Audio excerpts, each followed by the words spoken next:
Évangile selon Luc, chapitre 7.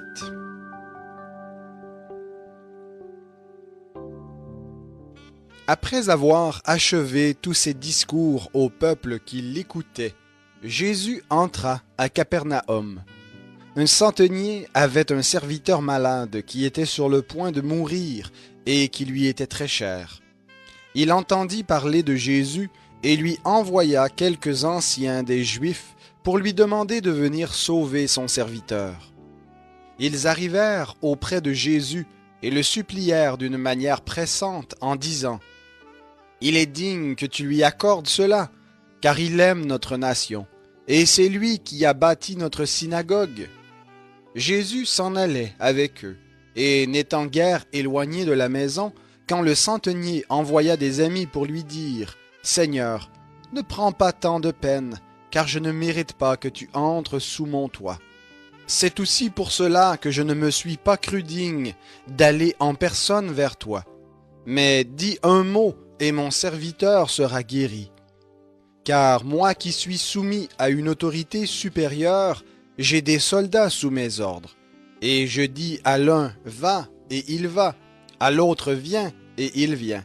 Et à mon serviteur : fais cela, et il le fait. » Lorsque Jésus entendit ces paroles, il admira le centenier, se tourna vers la foule qui le suivait et dit : « Je vous le dis, même en Israël, je n'ai pas trouvé une aussi grande foi. » De retour à la maison, les envoyés trouvèrent en bonne santé le serviteur qui avait été malade. Or, il se rendit le jour suivant dans une ville appelée Nain. Ses disciples et une foule nombreuse faisaient route avec lui. Lorsqu'il fut près de la porte de la ville, voici qu'on portait en terre un homme, fils unique de sa mère, qui était veuve, et il y avait avec elle une foule considérable de la ville. Le Seigneur la vit, eut compassion d'elle et lui dit : « Ne pleure pas. » Il s'approcha et toucha le cercueil. Ceux qui le portaient s'arrêtèrent.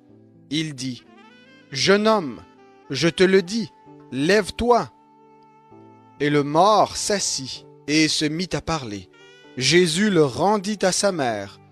Tous furent saisis de crainte. Ils glorifiaient Dieu et disaient : « Un grand prophète s'est levé parmi nous, et Dieu a visité son peuple. » Cette parole se répandit à son sujet dans la Judée tout entière et dans tous les environs.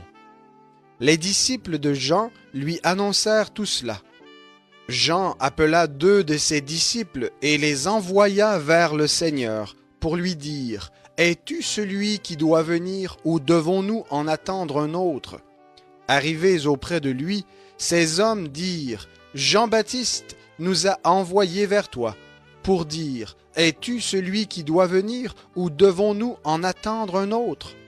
Alors même, Jésus guérit plusieurs personnes de maladies, d'infirmités et d'esprits mauvais, et il rendit la vue à de nombreux aveugles.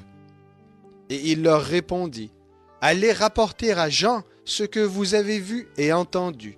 Les aveugles recouvrent la vue, les boiteux marchent, les lépreux sont purifiés, les sourds entendent, les morts ressuscitent, la bonne nouvelle est annoncée aux pauvres. Heureux celui pour qui je ne serai pas une occasion de chute. » Après le départ des messagers de Jean, Jésus se mit à dire aux foules à propos de Jean : « Qu'êtes-vous allés contempler au désert ? Un roseau agité par le vent ? Mais qu'êtes-vous allés voir ? Un homme vêtu d'habits somptueux ? Voici ceux qui portent des habits magnifiques et qui vivent dans le luxe sont dans des palais royaux. Qu'êtes-vous donc allés voir ? Un prophète, oui, vous dis-je, et plus qu'un prophète. C'est lui dont il est écrit : Voici, j'envoie devant toi mon messager pour préparer ton chemin devant toi. Je vous le dis, parmi ceux qui sont nés de femmes, il n'y en a pas de plus grand que Jean. Cependant, le plus petit dans le royaume de Dieu est plus grand que lui. Tout le peuple qui l'a entendu et les péagers ont justifié Dieu en se faisant baptiser du baptême de Jean. Mais les pharisiens et les docteurs de la loi en ne se faisant pas baptiser par lui, ont rejeté le dessein de Dieu à leur égard. À qui donc comparerai-je les hommes de cette génération, et à qui ressemblent-ils? Ils ressemblent aux enfants assis sur la place publique, qui s'appellent les uns les autres et disent « Nous vous avons joué de la flûte et vous n'avez pas dansé. Nous avons chanté des complaintes et vous n'avez pas pleuré. Car Jean-Baptiste est venu. Il ne mangeait pas de pain et ne buvait pas de vin. Et vous dites « Il a un démon. » Le Fils de l'homme est venu, mangeant et buvant. Et vous dites « C'est un homme qui fait bonne chère et un buveur de vin, un ami des péagers et des pécheurs. » Mais la sagesse a été justifiée par tous ses enfants. Un des pharisiens pria Jésus de manger avec lui. Jésus entra dans la maison du pharisien et se mit à table. Et voici qu'une femme pécheresse, qui était dans la ville, sut qu'il était à table dans la maison du pharisien. Elle apporta un vase d'albâtre plein de parfums, et se tint derrière à ses pieds. Elle pleurait, et se mit à mouiller de ses larmes les pieds de Jésus. Puis elle les essuyait avec ses cheveux, les embrassait et répandait sur eux du parfum.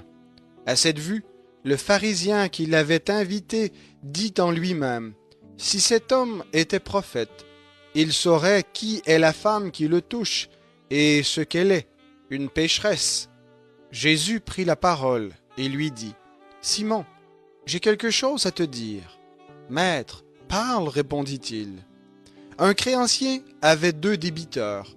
L'un devait 500 deniers et l'autre 50. Comme il n'avait pas de quoi payer, il leur fit grâce de leur dette à tous 2.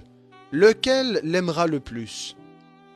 Simon répondit, « Celui, je suppose, auquel il a fait grâce de la plus grosse somme. » Jésus lui dit, « Tu as bien jugé. » Puis il se tourna vers la femme et dit à Simon, « Vois-tu cette femme?